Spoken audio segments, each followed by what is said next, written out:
Good morning, everyone. Thank you. I'm tasked this morning with going through what normally takes me entirely too long as it is to run through the demographic projections very quickly so we can really spend the focus of our time on what the students have to tell us. So with that, I'm just going to launch right into it. Knocking at the College Door is in its 8th edition. We released that edition in January of this year. It reflects projections going out to the high school graduating class of 2028. I know many of you use this publication in your planning. Enrollment management people at the institutional level use it extensively. They're probably the largest audience. But anyway, I should point out that it only deals with high school graduates, not the adult learners that we spend a lot of time talking about. But nonetheless, the entering students coming out of high school are obviously a core component of who we serve. So, okay. For several editions, there's been two principal themes in the publication that we've put out. One is about changes in overall production, and the other one is the diversification along racial ethnic lines. And both of those have substantial variation based on where you are in the country. This graph shows the overall number of high school graduates we're projecting. And when the darker blue line is the projected numbers, the lighter blue line is the actuals. So when we look back on the class of 2011, if our projections are right and nothing substantial changes in graduation rates and the other factors that contribute to this, we'll say that the class of 2011 was the largest class in recent history. It'll top about 3.4 million students, but crucially, this peak year will mark the end of a 17-year stretch of constant year-over-year substantial increases averaging about 2.3% or so a year. And the fact that the high school graduating pool almost everywhere was growing over this entire period has, in my mind, potentially created calcified, ossified procedures and practices at the institutional level. And whole careers have been made during this period of time. We need to be very thoughtful about what that means for who gets served when you also combine it with the financial picture we're facing. If you look at the percent change between 2009, the last year of actual data we have, and 2020, we can see that the differences are pretty dramatic based on where you are. The northeastern states and Michigan will see really substantial declines of 15% or more over that period. A whole host of states in the middle of the country will see modest to declines to increases, and only 3 states will see increases we're projecting in between those 2 years. Utah, Colorado, and Texas. Utah, we project to have the largest percent increase. Texas, obviously, will have the vast number of new high school graduates coming out. And when you hear that various institutions in the Northeast or the Midwest are opening recruiting offices in Texas, this is the answer to why they're doing that. Also notably, we often expect that California and Florida are the 2 other huge states are just going to grow forever and always. But that doesn't appear to be what's likely to happen in the coming years. We're actually going to see declines in both of those states. This is the first slide that I used to talk about the extent to which we are rapidly diversifying. So that top line that shows a 41% increase is for Hispanics nationally. Hispanics are the fastest growing group by a wide margin, followed by Asians and Pacific Islanders. For those of you that are data geeks that are out there, will recognize I'm not using the new racial ethnic classifications that the Department of Education has required beginning in 2010-11.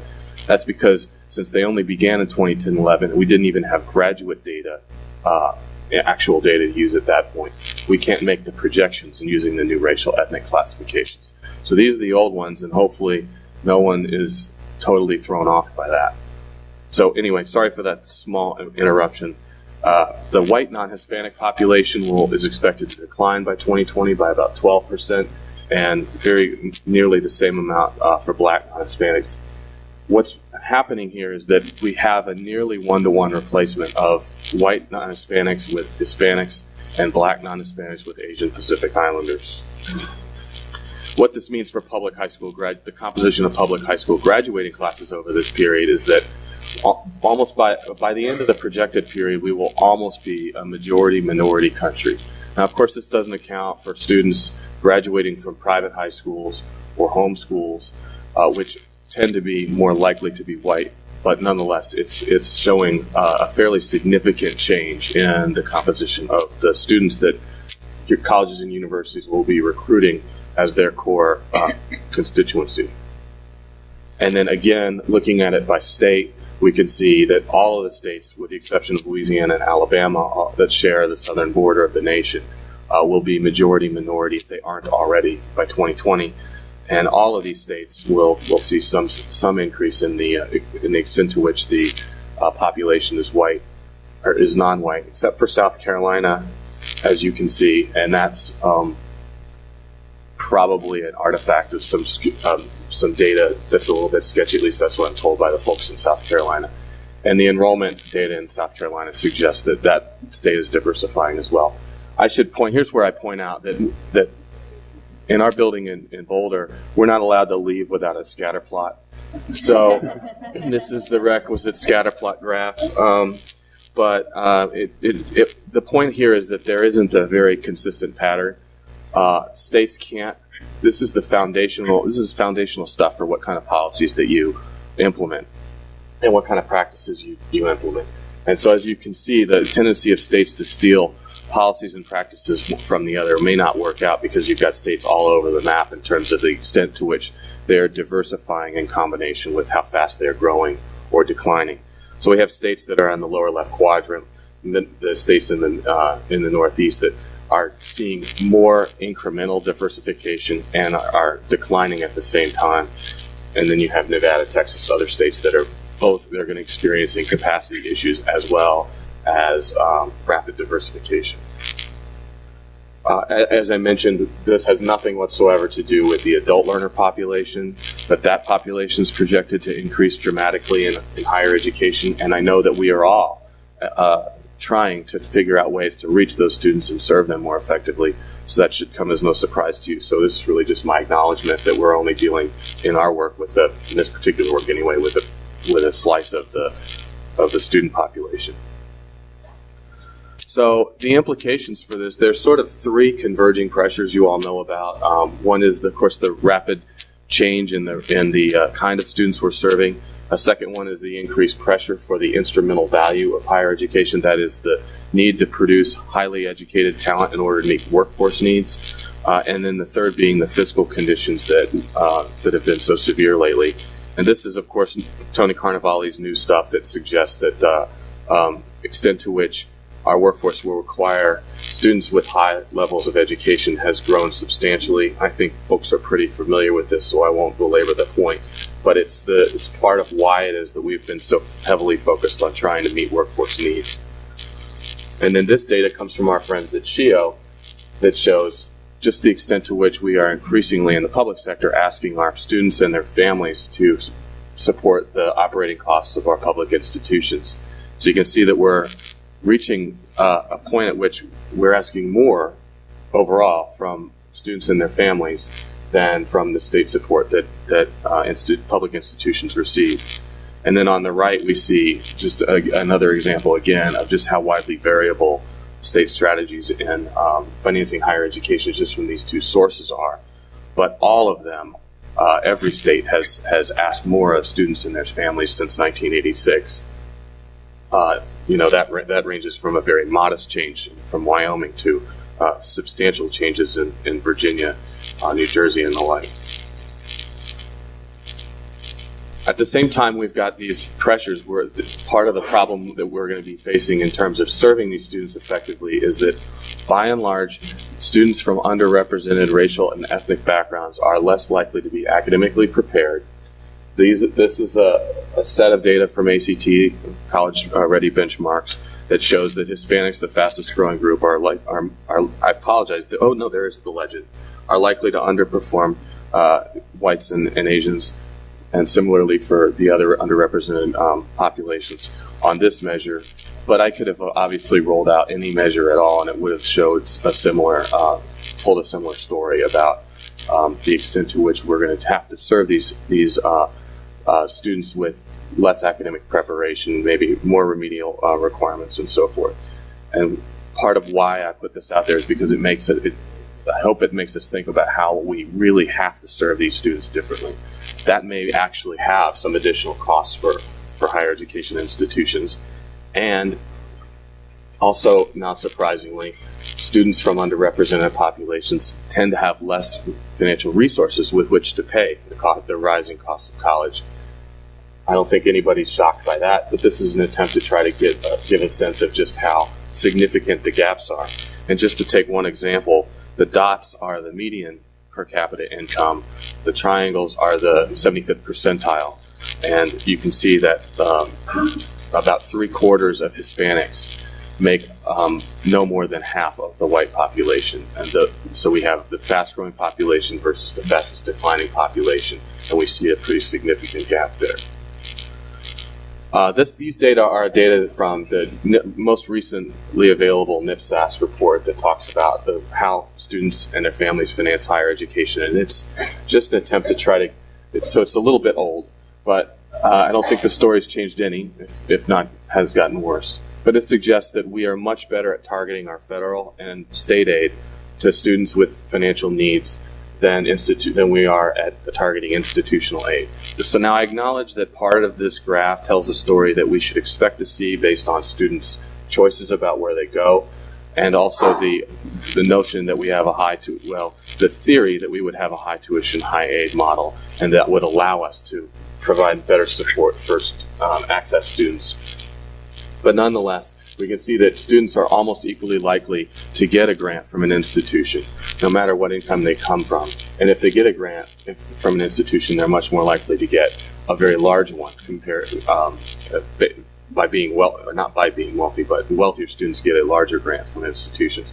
So you can see that as we start to see these pressures converge about non-tuition revenue driving financial decisions at institutions, a decline or leveling off in the high school graduate pool, and a practice of financial aid leveraging, we as I think state agencies need to start attending to some of these dynamics that are occurring about how institutions are making decisions about who to serve and where. And then, so I think this might be my last slide, but I hope everyone's familiar with the OECD data that compares 25 to 34-year-olds across nations in their educational attainment with 45 to 54-year-olds, and then NCHIMS has run out the same number for each state, and there's wide variation there. Well, I asked them to provide me a graph that showed what this looks like by race ethnicity for the nation, and it's, I think, a little bit alarming. So if we look at the extent to which 45 to 54-year-olds are possessing an associate's degree or higher, we see evidence of the very sizable educational attainment gap that we have been plugging away at trying to solve for decades now. So whites and Asians are much more likely to have an associate's degree or better. And if you compare that with the 25 to 34-year-olds, we can see that the message about educational attainment and economic competitiveness, whatever drives people to go to college, has gotten through to those two already well-educated populations. And so the younger cohorts of those two races and ethnicities are much more likely to have an associate's degree or better already. The same can't really be said about the underrepresented populations. So if you project this out to when those 25 to 34-year-olds are 45 to 54 years old, it's not hard to imagine a future in which the educational attainment gap has grown substantially. And particularly in light of the slide that Patrick showed yesterday, where we saw almost nothing happening after the age of 25 in terms of educational attainment. So I think unless we start figuring out how to deal with these problems of educational attainment gap, we're facing a future where they're larger. And because the Hispanic population is growing so much faster than the white non-Hispanic population, as a whole, our nation may be less well educated. It's going to be a race between how fast the Hispanics grow, unless something changes in terms of their likelihood to get an associate's degree or better. It's a race between how fast the Hispanics grow and how fast the Asian Pacific Islanders grow and the white non-Hispanics decline, that will determine whether or not we as a whole are more or less well-educated than we are now. So with that, I'm going to put the names of our panelists up and some little information about them so that we can have this in mind as you hear from them. And I'll sit there and occasionally maybe have something to say, but I think my job is, well, Katie would disagree with me, but mostly done here. So thank you.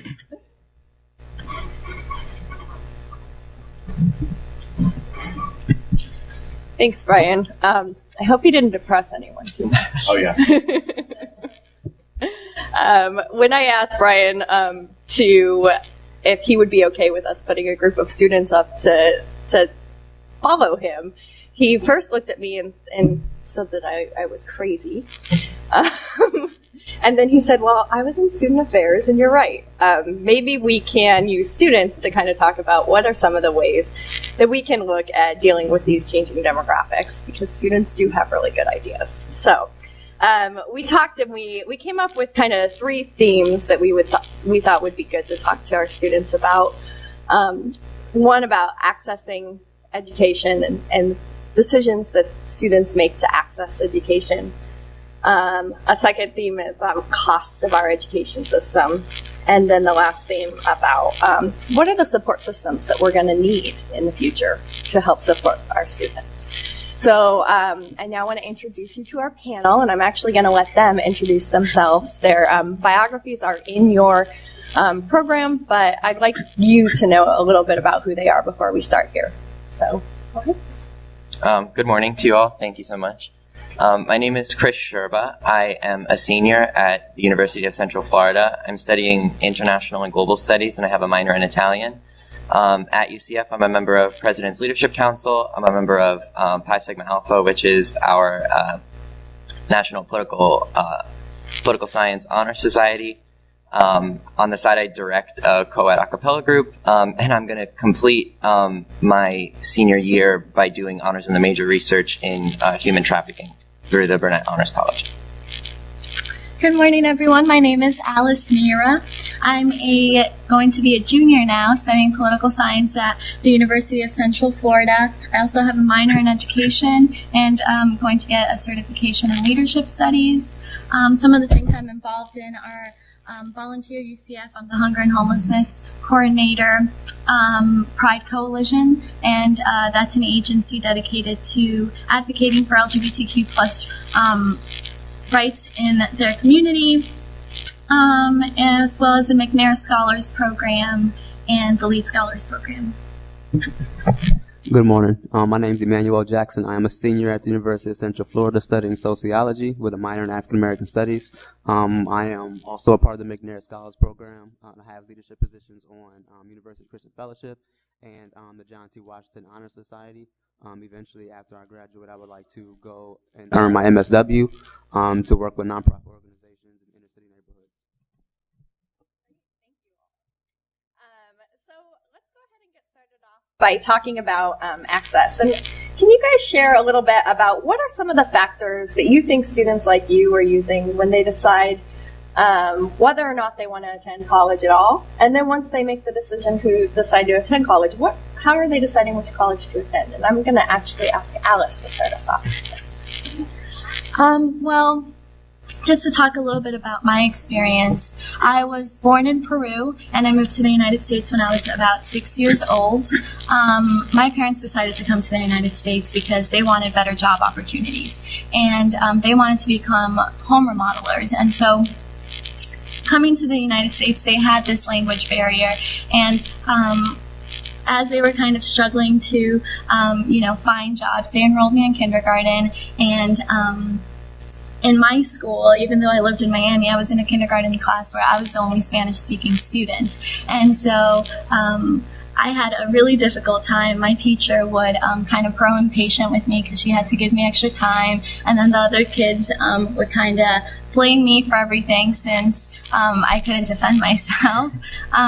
So kind of seeing my parents struggling coupled with me struggling in school definitely influenced me to pursue education and then higher education.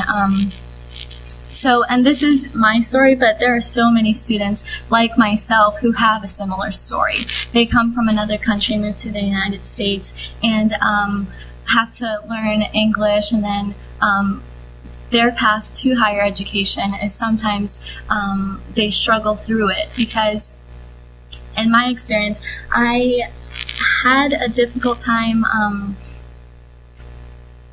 asking for help to like apply to college and see what college would fit me best. And so I feel that students like me think it's kind of silly to ask those questions, and sometimes we feel like who's going to support us.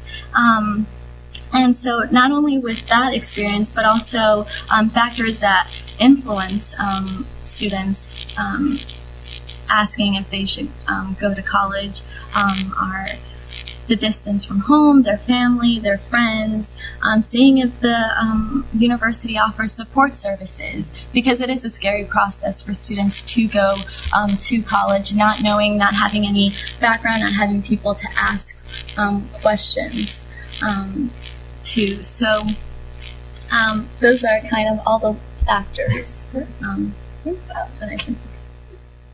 I saw you nodding your head over there. Did you have some? No. Chris, did you have some thoughts on this? Sure. Even though I was born here in the United States, I like to think I have somewhat similar story, just in that I was born in New York City, but I've been living in the Central Florida area for the better part of my life, for about 13 years. And it's similar in that I'm a first-generation college student myself. And my parents, though, being young 20-somethings in the 80s, they were able to find pretty well-paying jobs in the city without education. And it just shows how quickly things have changed, and also how geographically things are so much different, because while they were able to make a certain amount without an education in New York City, and even my mom was able to work in finance in the city, when they moved to Florida, it's a different story. And that's one thing that really for me, persuaded me in large part to definitely pursue an undergraduate, and then hopefully eventually a graduate degree. It was always really important for me. And I think that just as a general rule, trying to show students that if they work hard just in general, that they are deserving of it, and it not necessarily be because of any socioeconomic background. For me personally, my dad received a master's degree, and he works in higher education. So for myself, college wasn't even, it was automatic. I knew I was going to go to college and get a college degree. But I think the thing is that a lot of people like yourselves, are first generation, and so they don't know how to navigate the college system. They don't know. It's kind of like a scary place. And so when you get to college, it's really just trying to find out you have to teach yourself. You have to learn on your own, basically trial and error, and for these students who don't have this kind of support, it can be very challenging. In addition, like students who they may not feel like they can, college is not for them. Some students believe that, they can't do college, like it's not attainable for themselves. And so they need individuals, I would say really at the high school level, to really show them, have mentors, support systems, whom they can really pour into them and show them that, yes, you can do this, you can go to college, and really just give them the information and enlighten them about attending college and the benefits of college. I really believe that it starts at the high school level. I really feel that it would be great if there could be possibly, maybe just really like kind of direct connect programs like with community college to the university, with high schools and the university, because high school individuals are really, I feel some of them are not really sure whether they, should go to college, and so just having those support systems in high school, I feel like would better prepare them for the university. And Emmanuel, you started your college career at a community college. Can you talk a little bit about why you made that decision and how that worked for you? I made that decision because personally I felt that I was not ready to enter into a four-year university. I did not feel like the demands of college was something I really can do at that time. In addition to that, affordability. While I was at Seminole State College, I was able to basically pay my own tuition as I was able to work. I do not believe I would have been able to do that if I were at UCF. And I feel like a lot of people believe that, they look down on community college, but I definitely feel like it is a plus because one, it helps you save more money and it's just really, more affordable. But a lot of individuals do not feel like they're ready for a four-year university. Fortunately, I had a support system in my parents who was able to, coach me and give me support and help me to realize that I could do it. But in addition to that, I feel like community college is just a better option regarding, the first 2 years because you're just doing prereqs.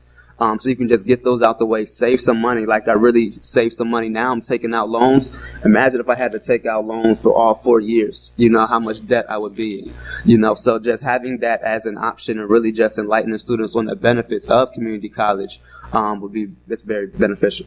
Great. And you bring up a really good point around affordability. So I'm curious to hear from all of you. What are the messages that students are hearing right now about paying for college? I think that we all hear a lot of messages, and you heard from Brian the way that we fund education is kind of changing in this country. So what are the messages you are getting as students about paying for college?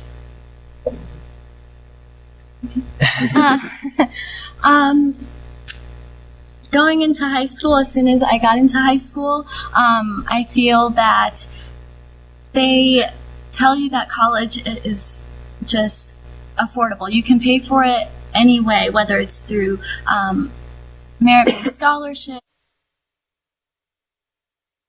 While there are academic resources for these first-generation college students, there may not be a social networking availability to them, again, so they can realize that there are more students like them than they perhaps realize. And another thing that perhaps first-generation college students I didn't realize, is how important networking can be in general, not only for your academic success, but for your social success thereafter.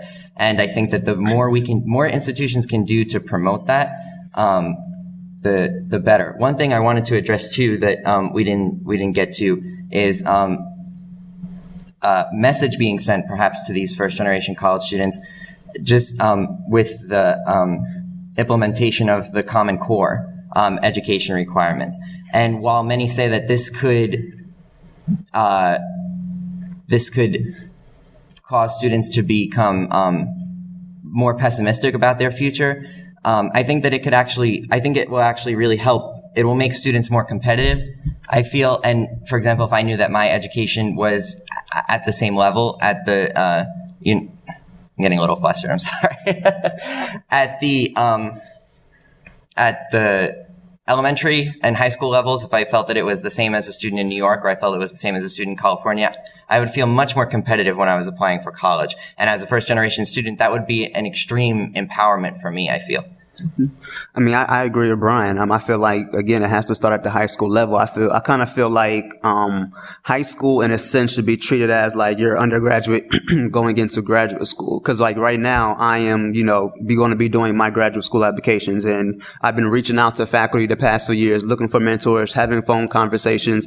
I feel the same thing should be done, for students in high school, and really preparing them to do that. So when they do go to these universities, they already have mentors they can identify with, already have people they can go with. But then also I feel like it's even more a part of the school that when they get there, really pressing down on the students and expressing to them like, hey, like you can go here, we have these different resources, so that they can really maximize the opportunities. Because I feel like support, especially for minorities, is very, very important. For me, of course, I had my parents, but then also luckily my dad knows some people because he works at my university. He's actually the director of the multicultural office. So I was able to go when he was was able to introduce me to people. But, what about students who don't have that? We need individuals who, even more are going to really hunt down these kids and be like, hey, my door is open anytime. It's really just making themselves vulnerable and allowing these students to know that you can come, I can help you. I want to help you. I feel like a lot of students, kind of like Alice said, are kind of scared to take advantage of these opportunities. But I feel like we really need to reassure them that, we are here to help you, nothing more. Like, if you need me, my door is open. Yeah. And just one more thing, I completely agree with Emmanuel. There needs to be that transparency between students and faculty, where faculty show that they're open to helping students, not just kind of like an open door policy, but even more of an initiative to go out there and talk to students and meet them as well. It is, the students' responsibility to go to them, but if the faculty make it a little more easy for students, I feel like that would be really helpful as well. Well, my boss, Hans Larange, likes to talk about how it's becoming increasingly a P20 world and a P20 conversation. And I think that's something that we definitely heard from these students today, is the importance of collaboration across our sectors. I'd like to open it up. We've got about 10 minutes.